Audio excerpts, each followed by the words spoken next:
Welcome back to Creative Excuses, where we make excuses to be creative out of the video games that we play. We're back with another ESO video, but instead of the Dragon Knight build video as I had planned, we have to talk about the possible changes that are live on the PTS right now. There have been so many videos already showing the problems, talking about worries, and all of that. So instead of doing that, I want to talk about a suggested alternative to what they've proposed so far that I think will be much more beneficial for everybody. So there are two major changes that they've put forward in the Update 35 public test server. The first is to light and heavy attacks, making them no longer scale. They're now just flat damage values regardless of stats, but they can still crit. This change is a bummer because it makes light attack weaving less valuable and makes dealing damage even more gear dependent because light attacks were just free damage you had access to just by getting better at the game. Now, they're less free damage, so the other parts of your build have to make up for that. I think that's a bummer for those who want to use off-meta builds like me, but I can deal with that. The other major change is that they made damage over time skills generally last 20 or 30 seconds if they previously had a 10-second duration or more. On top of this change, those skills have received damage per second reductions, but damage per cast increases in most cases. Some damage over time skills were just nerfed though, like Winter's Revenge, which took a huge hit. At the same time, all damage over time skills, with a few exceptions, now tick every 2 seconds instead of every 1 second for ground-based effects, and every 2 seconds for sticky dots that applied as a debuff to an enemy. The dot changes are the main topic that I want to focus on here before I mention how the developers should go about reducing damage at the top end if they really need to. So let's jump into it.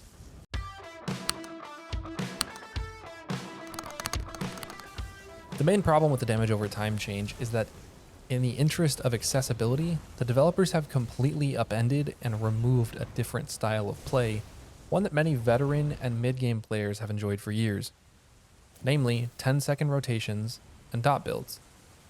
They've changed the entire feel of combat to make it more spammy. This is a bad idea, especially in a game that is based around play as you want.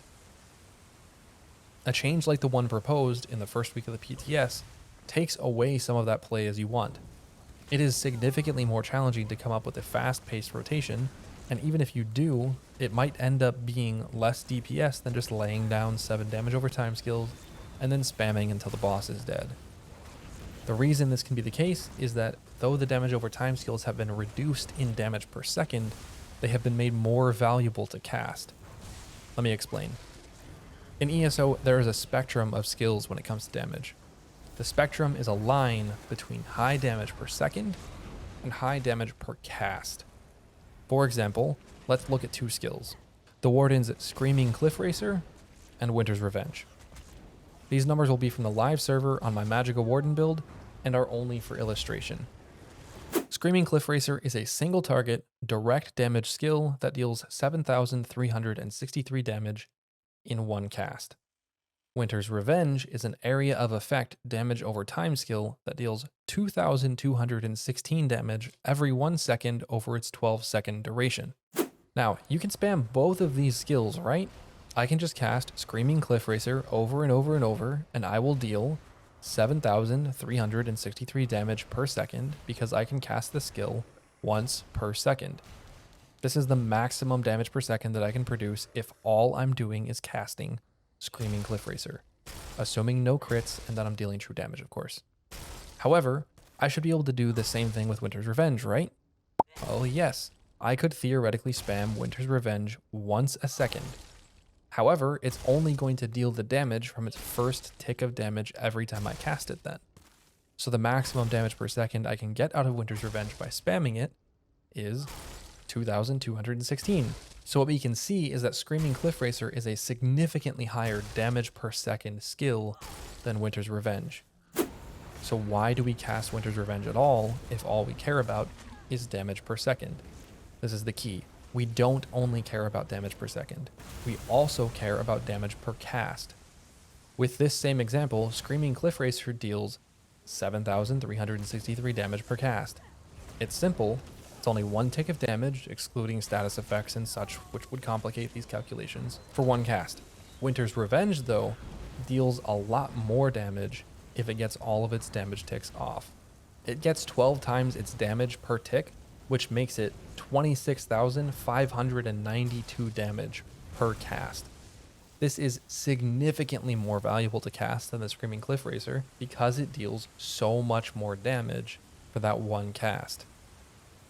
Doing this kind of math is how we form and plan a rotation.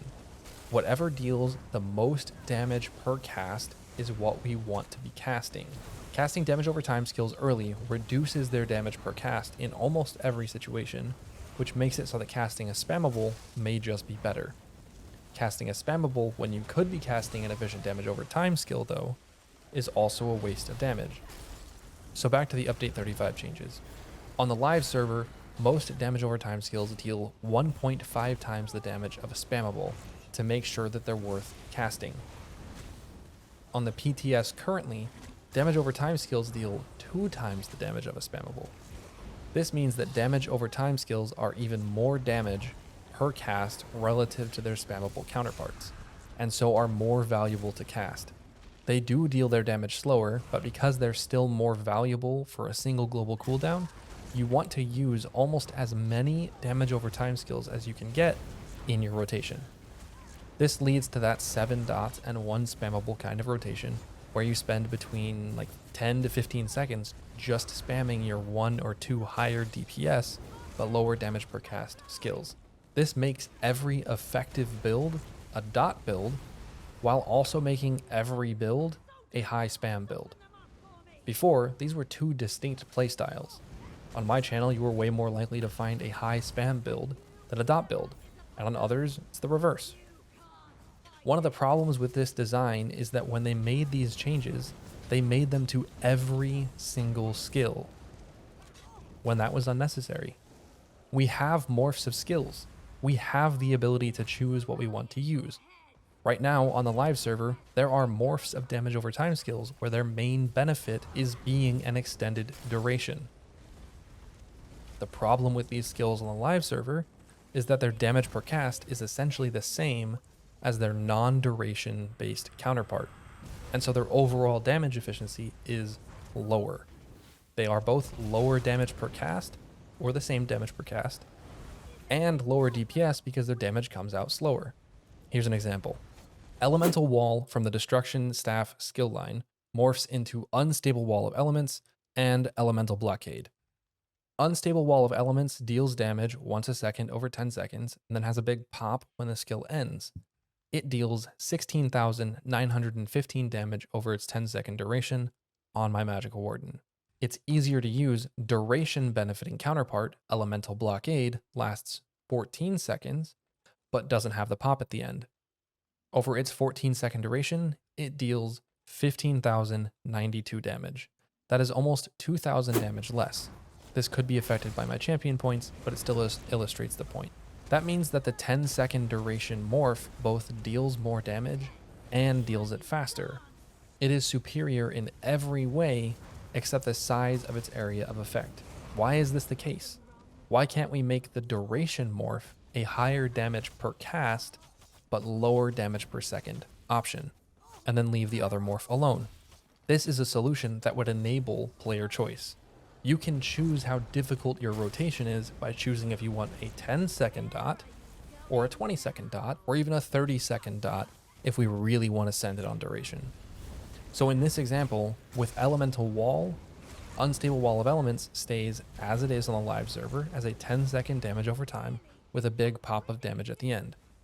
But Elemental Blockade can get changed to 20 seconds long with the increased damage per cast as proposed for update 35. This way, Unstable Wall is 1.5 times the damage of a spammable, but deals its damage faster, and Elemental Blockade is 2 times the damage of a spammable, but deals its damage slower. The reason this works is that the damage isn't actually changing that much between these morphs. For a rotation using Unstable Wall and a spammable, you'll get the same amount of damage out of 1 spammable and 2 walls as you will 2 spammables and 1 blockade. Both of these ability combinations equal the damage of 4 spammables, so the damage has just been shifted. This is a much better option for increasing accessibility. It allows more diverse rotations to be crafted, and would allow people to purpose build their rotations for specific types of fights, like mobile or immobile, and would allow people to pick abilities based on their own ability and desire to manage damage over time, uptimes. Player choice like this helps build depth in the combat system while increasing accessibility just as the developers want, but it also doesn't hurt the players that have already spent 1,000 hours or more mastering the combat system. Now, there are damage over time skills that do not have duration-based morphs, and both morphs have their uses currently. Like, this is already the case. Awesome. In those cases, I suggest something a little more dramatic. Make a third morph. It can use the same animation as one of the other two morphs for simplicity, but it can be made so that its main benefit is ability duration and increased damage per cast. This way, there is the option for every damage over time skill to have an easier, more accessible rotation option. A third morph, only for damage over time skills with a duration-based variant, would be neither game-breaking nor more difficult for the developers than reworking every single skill-based dot in the game as they've done for this patch. This would be a much more popular option than the current Update 35 patch notes. However, I did say I would give a suggestion on how to lower top-end damage without hurting early and mid-game players if the developers are insistent that power creep needs to be reined in to reduce the performance cap in the player base.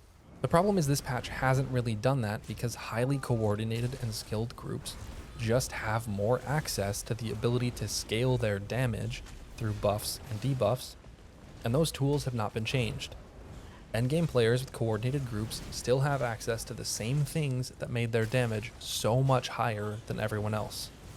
Changing light attacks doesn't really reduce that gap, especially when groups will just figure out how to get almost everybody to double their light attack damage with the Empower buff, while solo players, mid-game players, and new players will not have nearly as much access to such a strong buff.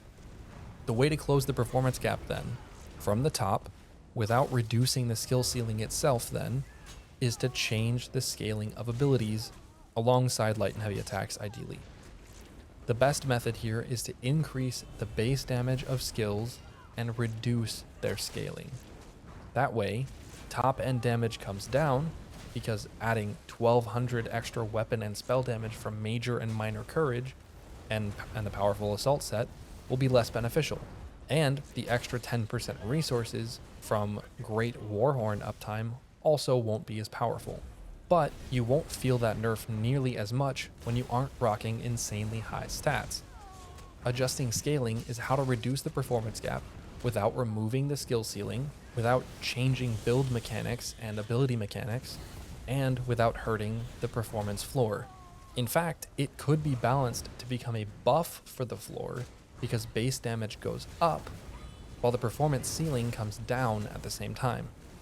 Ultimately, a change like this would mean that you will have to fight harder for every extra DPS you do, because just increasing your stats won't have as significant of an effect on your performance. But that isn't a bad thing. To get better at the game, you have to get better at the game. That makes sense. To further reduce that gap after a change like this, add in some good game tutorials, and then sponsor some content creators to make an official series of guides for the game that you can access in-game through text or videos.